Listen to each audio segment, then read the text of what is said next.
So a lot of times when I go to work, I end up like talking to family or listening to music or just thinking while I am driving. So one of the things that I've been thinking about a lot lately is the books that I've been reading, and I've read quite a bit in the last few months. Some books were atrocious, some books were amazing. So I've decided that I'm going to start sharing those with you. So this is our first pilot episode of I Read It So You Don't Have To. So let's start with the book that inspired this. This book featured a phantom typewriter, and the characters made me want to gouge my eyes out. By the time I was done reading this book, I honestly felt like the author was being haunted by Sid Hermes 3000. Okay, and this was an autobiography, and he was just trying to cover it up as a novel. Characters, some were okay, some I felt like had a very good strong point. I felt like the overly explanation into the LGBTQ community kind of defeated the point of having that character in there because it made them seem more fake. I felt that the predictable plot lines and stuff were just too cheesy. Overall, would I read this book again? Not if you paid me $1 million. But the author, on a side note, as much as I have just absolutely shit on his book, was actually a really lovely guy. I had the opportunity with my daughter to meet him in person. Amazing person. And for what it's worth, I so wanted to love this book.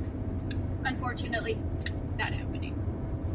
I recently read an incredible edition of A Christmas Carol. Why A Christmas Carol in mid-March, would you ask?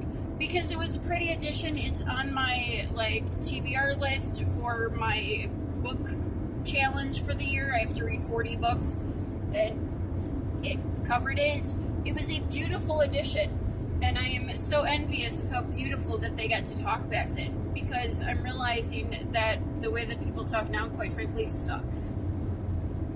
I did not realize that it was so romantic, the story, and by the end of it, I was rooting for Ebenezer Scrooge. Okay, I was rooting for Tiny Tim, and I was crying when Ebenezer was looking at his grave and realizing what he could become. I wholeheartedly was immersed in this story. Would I read this again? Absolutely, and I would read it any time of year, because literally the whole concept of having Christmas in her art all year long, I can absolutely vibe with. Loved it. Okay, and in addition to absolutely being able to vibe with it, okay, I like how he writes his story, his characters. I love that he loves flawed people, because I love flawed people. And that's some shit I can get behind. Most recent book that I have read, just finished up a couple of days ago, the Once Upon a Book Club's Water for Elephants edition. Oh my flipping gosh. Okay, Sarah Gruen to me is already a genius. Okay, this woman literally is a hero for what she writes. I love that I get so immersed in her books that by the time, I'm 2 pages in, I can smell the cotton candy and the dirt and the sawdust, and hell, I can smell the menagerie animal shit. And I'm okay with that, because in my head, I am at the circus and I am where she's created. Love this. Okay? This woman creates books that I can immerse myself in, and I flippin' love it. Flippin' love it. Okay? So she's already doing that for me. So then Once Upon a Book Club goes, bro, let's take this to an even more, even bigger level, and we're going to give you the book, the gifts with it. And we're going to give you this beautiful, beautiful edition of this book. Okay? So the next thing you know, I'm holding, Marlena's necklace. And I've got Jacob's blanket. And it took a book that I already felt like I had lived in, okay? And it put me there even more. So I can snuggle up with a hot cup of tea, okay? Or if I'm feeling overly ambitious, a cup of coffee. Okay, and I can snuggle there in Jacob's blanket and read about all of these different situations. I love that she brought true stories into it.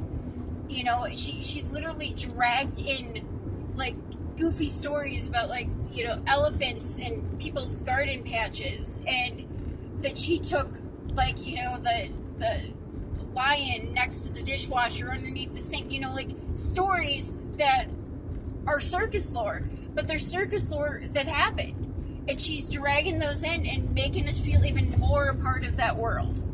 Another great book she's written is Water's Edge. Amazing book. Hands down, I would recommend it. Would I read this book again? Honey, I've read this book half a dozen times. I will read it a dozen more. Okay? Amazing book. And Once Upon a Book Club, as always, never fails to disappoint, and took that book from where it was, over the edge, over the top. It is amazing. 10 out of 50, or like 50 out of 10. Like, they blew it out of the water. Another book I read, okay, this one's kind of cheesy, okay, but it's good. Like, it's real good. Okay, How to Read a Book. Okay, now that sounds like a how-to, right? Like, literally, like how to read a book, okay? We all can read a book. Whether or not it's challenging, we can all do it. Okay, but this book shows how to read a book in a beautiful way. So you've got these characters. You got Violet and, bloody hell, I can't remember the other guy's name. So Violet just got out of prison. Okay, now I have a fondness for the prison system because I feel that, you know, there are people that absolutely can be restored. That can really turn their lives around. And Violet is one of those people. So you've got Violet, and then you've got this lady that runs the book club at the prison where Violet was. And then you've got the man who is the husband of the woman that Violet accidentally killed. Okay? You've got all of these characters, and it goes through Violet turning her life around and the support she gets from this unexpected group of people. Okay? And the books that connect them. And it shows that books are not just books, they are portals. They are ways to heal. And it was a book that my local bookstore lady suggested. It was a book about second chances, and I'm like, cool, like, let's give it a shot. You know, I felt like this was something I might be able to get into. Okay, honey, not only did I get into it, okay, I was drowning in it. I was basking in it. Okay, this book opened my eyes up and made me want to be a better person and made me want to put myself out there to make a better world. Like, this book, okay, was UNICEF all over the board. Okay, would I read it again? Absolutely. Okay, I loved it. I will love it again. And when I need that reminder that you have the ability even to be a simple person and do something great with your life, absolutely, I want to read it. Okay, right now I'm currently reading The Glass Menagerie with one of my people, and I'm really enjoying that. I'll give you a post on that later because I want to finish it before I like go into it with you. But so far, like, we're vibing with it. We're reading that one out loud, and I am going to be starting this book. Another referral by my awesome bookstore lady. Once again, she has this ability to like, ooh, I think you might like this. Or, okay, let's just be honest. Okay, I see it on a shelf and I'm like, what's that? And then I see it and then I'm like, I need to have it. And that's how our book thing. And it took us a little while to figure out our niche, but it is going beautifully. She is doing an awesome job with it. And honestly, I'm excited that we just got a bookstore in our community. Okay, because it is so long overdue. Okay, we have a bookstore. We have a bookstore in our town where I can go pick up books and I can find a new purpose or a new goal in life. Okay, there are so many more books that I have started to read this year that I want to go over with you guys. And we will. We will take time out whenever I'm going for a drive and I need somebody to talk to. We will sit down and we'll talk books. And I'll read them so you don't have to.